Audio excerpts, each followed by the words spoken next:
Books were piled 4 deep in neat columns. The first book Dom saw was Little Women. Mrs. Booker's fingers ran over the columns. K-M-R. It should be here. She stopped at the 4th column over, bottom row, and lifted books until she found the one she was looking for. She blew the dust off the cover and handed it to Dom. See, I told you it was beautiful. All yours. This was a good time to start using pirate talk, Dom thought. It'll be pure gold to me, I promise. With a wave, Dom left the librarian. Pancho and Steph were waiting for her at Yuca Yuca, the restaurant that belonged to Pancho's uncle. El Señor Prieto had agreed to feed them during their recent nightly adventures if Dom swept his sidewalk. She should run. Her mates were waiting, ready to set out on the treasure hunt. But something about the old book called to her. She wanted to touch it, smell its oldness, take it all in, by herself. She stopped at a table by the door and traced the gold letters on the red cover with her fingers. They were barely raised, rounded. She opened it, carefully, as if it were holy. It was printed in 1947, a couple of years before her abuela was born. It was not like any other book she'd read. It was crackly, yellow. Some of the type was fancy, very fancy, with full-color pictures of fighting pirates and black and white sketches scattered in the chapters. Dom thumbed through the loose, worn pages, and there, between pages 168 and 169, she found a flyer, folded, pink. An advertisement for Kowalski's grocery. Dom smiled. Mr. Kowalski had helped in their nightly adventure, too. He'd made her a knight. Next to Kowalski's ad was one for Beauty Is You on Grant Street. That beauty shop was Smart Clips now. That's where Dom's mommy got her hair cut.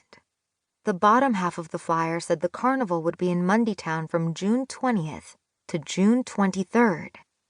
What year? It didn't say. Not on that side. She flipped it over and stopped breathing. On the other side was a map.